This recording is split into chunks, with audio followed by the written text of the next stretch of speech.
how divorce affects your credit score. So if you or someone that you know is going through a divorce, is about to go through a divorce, talking about a divorce, they need to know about this video right now. All right. Let's go ahead and get right into it. In this video, we're going to go into we're not going to go, obviously, this is not the legal side of divorce. Okay. We're just going to talk about the basics on how this affects your credit score. So, as we know, divorce is obviously an emotional situation, but obviously, a lot of people don't know that it can affect and destroy your credit score if you don't put these things in place that we're going to talk about. Okay. So here's what you need to know to protect yourself financially. In this video, I'm going to break down how divorce impacts your credit score, common mistakes to avoid, and tips to safeguard your financial future. All right. Now, real quick, before we go too deep into it, I got to give you guys a quick game plan success story. This is someone who told us about their goal to own property, to become a landlord. She was tired of paying rent. She says, listen, I want to buy my own property. And she got so crazy with this. For those who don't know, we have a real estate company called Park Place Realty, similar to Monopoly. This girl brought a whole shirt, okay? A whole shirt, about it. But either way, she's super excited about it. But either way, won't spend too much time on this. Scan the QR code to learn more if you want to get closer to your financial goals. All right, let's get right into it. So first things first is joint accounts. Okay, joint accounts. If you and your ex share credit cards, personal loans, student loans, mortgage loans, auto loans, you're both responsible for the debt, regardless of what the divorce decree states. Why is that?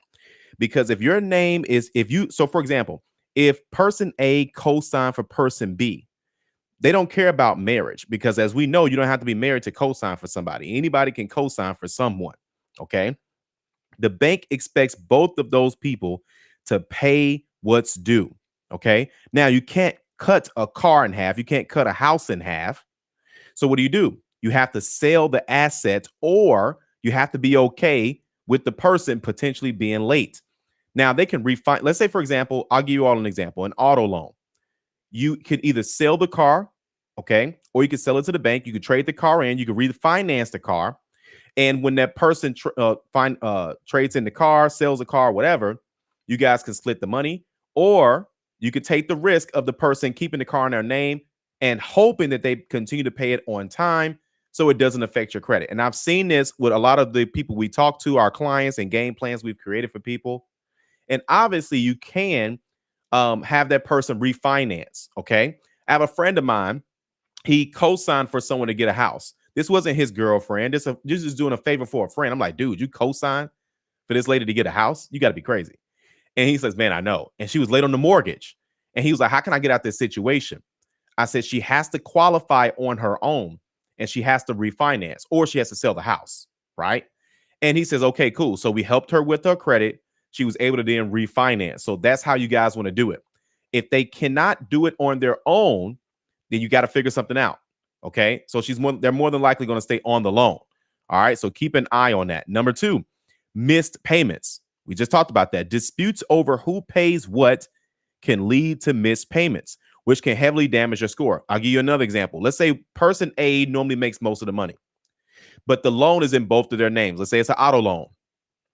Now they're getting a divorce. The money's not the same anymore, right? So chances are, if the person doesn't want to refinance the car, trade in the car, sell the car, then we got to hope that they make the payments on time. Well, what happens if they don't?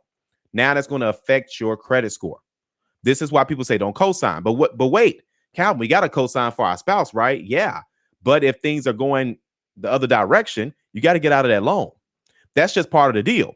So if I were you, I would make that a part of the divorce. Is that, hey, before we finalize this whole situation, let's get your credit where it needs to be, assuming it even needs to be improved.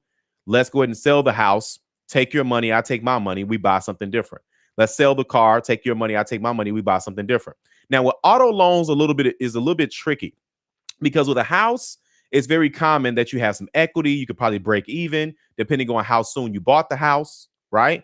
But with cars, it's a little different because most of the time those cars are not paid off, but there is some equity. But in some cases, there's a break-even point, things of that sort. So you have to find out what that's going to lead to. Okay. Number 3 is going to be increased debt. Obviously, you have legal fees, moving expenses, and starting over financially can lead to higher credit utilization and lowering your credit score. So this is using your credit cards because now you have an unexpected move or unexpected purchase. They're keeping the main car, you buy another car. They're keeping the apartment, you're getting another apartment. They're keeping the house, you're going to buy another house, right? So you have to be mindful of those things because you are not prepared for that, just like any big purchase. Okay. Next would be credit score monitoring neglect, which means you're not even paying attention. You're saying to yourself, okay, you know what? We're just going to just split everything in half. We're just going to figure it out. And I'm not even going to look at my credit score. I've seen this happen as well. And what ends up happening is that they don't pay attention to the credit score. They end up forgetting that, oh man, I was an authorized user on their credit card. Now they're maxing out their credit card because they got bills to pay. They were used to your income coming in or vice versa. Now that maxed out credit card, guess what? Is now affecting your credit score. So how do you avoid that? This is where the conversation comes in. Please remove me from your credit card. Some credit card companies do not allow the authorized user to remove themselves from the credit card. So keep that in mind. So in the chaos of all the divorce, many people forget to monitor their credit, allowing errors or even worse, fraud to go unnoticed. I've seen fraud too. People, listen, people know your socials. My wife knows my social by heart. Okay. Women, they just remember stuff like that, right? But either way, they know your date of birth, your social, things of that sort. So they say, man, let me get this credit card. Your income is gone. Let me get this credit card. They put your social, your date of birth, or vice versa, right? You're the person taking it. Hopefully, no one watching this is going to be that person, right? But you gotta stay on top of things. You have to make sure you're watching these things, okay? Let's keep going. Now, what not to do during a divorce? What not to do during a divorce? Okay. Number one, stop relying on joint accounts. See, here's the thing. Some people position themselves where they always have a low credit score, so they always need a cosigner. They have a low credit score, so they always need money down from somebody, right? They always keep switching jobs, so they need somebody with a more stable job, right? And so again, I'm not knocking those situations, but listen, as adults, we have to have stability. Now, don't get me wrong. A lot of people don't expect a divorce to happen or whatever the case may be, but we have to be responsible. We have to stay on top of these things, right? So either way, you got to open individual accounts as soon as possible. Because why? You can have a joint account, but what if that joint account closes? Your money's tied up in that account, right? You got the auto loan. They say, listen, I need this car. It's in my name. Or worse, some of you all are not even on a joint auto loan, but you drive the car, right? So the car is in their name, but you drive it the most. Divorce happens, they take the car, right? This is why you need to be prepared on your own, not for divorce. This is just for general life. You all need to be prepared.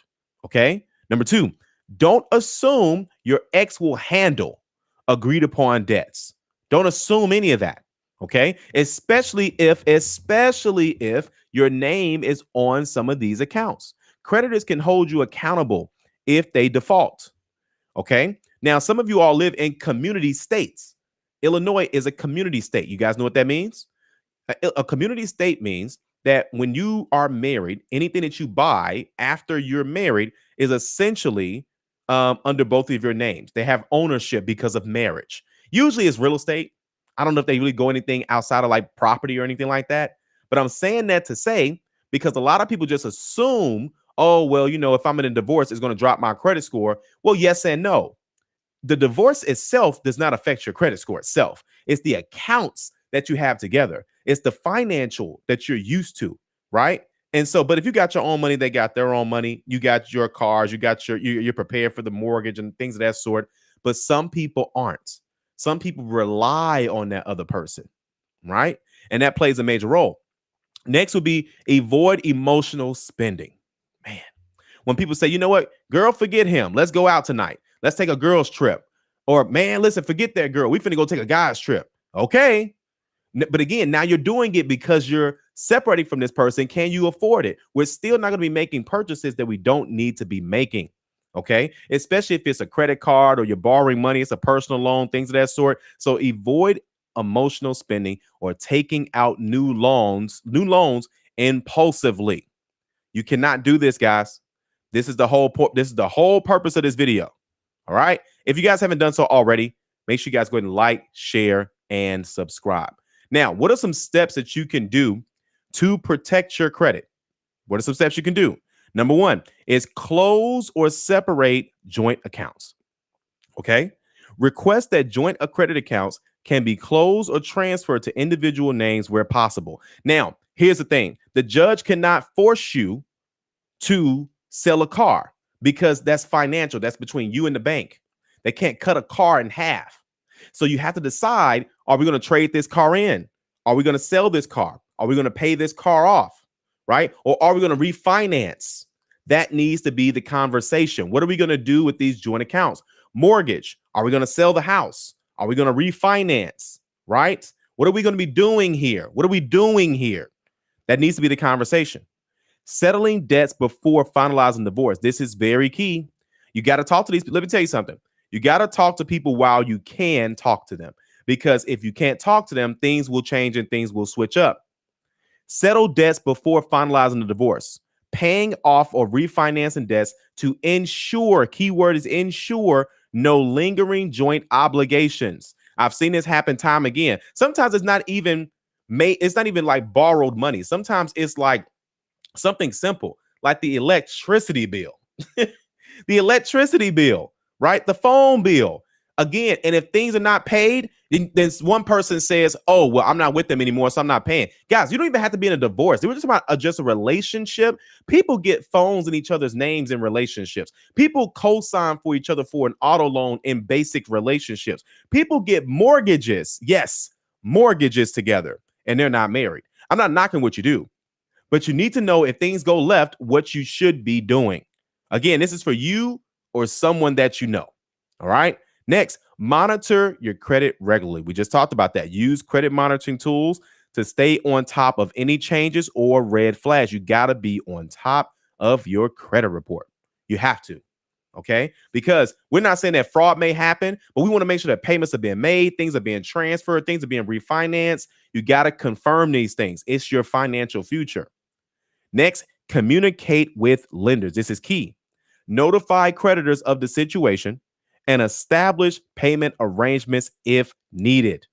Okay. Sometimes, you were used to that income, right? So you may need to make a payment arrangement. You may need to pay something off early. You may need to take something out of your savings account and do a settlement, right? Otherwise, you're going to tarnish and destroy your credit score. You don't want to do that. All right. Again, guys, if you are looking to get credit help, we can help you. All right. This is one of our client success stories. This is one of our clients. She was actually in the 500s. She was in the 500s when she talked to us. We met her at a church event. I don't know if, of course, for those of you who are here in Chicago, New Life Church in Chicago, one of the largest churches in Chicago. Pastor Hannah had us come out, 850 Club Credit. He lets me tell you something. He don't talk to a lot of credit companies. Either way, we were invited out every single year, especially before COVID. This was one of the members of the church there. And she told us her goals. She says, listen, my credit's not the best. I want to buy property. And we said, okay, cool. We're going to help you with your credit score. We helped her with her credit score. She had a friend. She says, listen, help me with my credit. I'm then going to buy a property with my friend. She went to her friend. The friend, I don't know, something didn't work out. Long story short, she came back to us and she says, listen, can you help me? Can you help me buy this building? We said, absolutely. Now, for those who don't know, we have a real estate company called Park Place Realty. Yes, Park Place, just like Monopoly. This girl went and bought a shirt. Y'all see this shirt? This girl went and bought a shirt. It looks just like the Park Place piece on Monopoly, right? Either way, this girl went and bought a shirt like crazy. She's such a fan of the company. But this is her standing right in front of her building. Okay, right in front of her building. She bought a 2-unit building, completely remodeled on the inside and on the inside of the property. She was too excited about this property, but we took her from dealing with a landlord and all the rest of this stuff to property ownership. Okay, there's nothing wrong with paying rent, but I promise you, collecting rent is better than paying rent. Either way, we can help you as well. So let's get to the comments, guys. I want to make sure we get answer your questions here and there as well. You know what? I forgot. I didn't even have my thing down at the bottom scrolling. Where's my stuff at? I don't forget, man. I don't forget it. My bad. Either way, Let's go get to the comments, guys. Y'all ain't got no questions for tonight. Y'all ain't got no questions for tonight. Y'all busy? Y'all watching stuff? No worries. We get comments all the time after a video. So let me know if you guys were able to watch the replay and where you guys are watching this from. If you all know of someone that is going through a divorce, or if you're going through a divorce, this is what you need to know about to protect your credit. All right. But again, don't want to hold you all up. All right. I don't see any questions, no comments, no concerns. All right. We up out of here. All right. But either way, guys, we greatly appreciate you all. And thanks again for watching. Make sure you guys go ahead and like, share, and subscribe. And we'll see you guys on the next video. Who knows?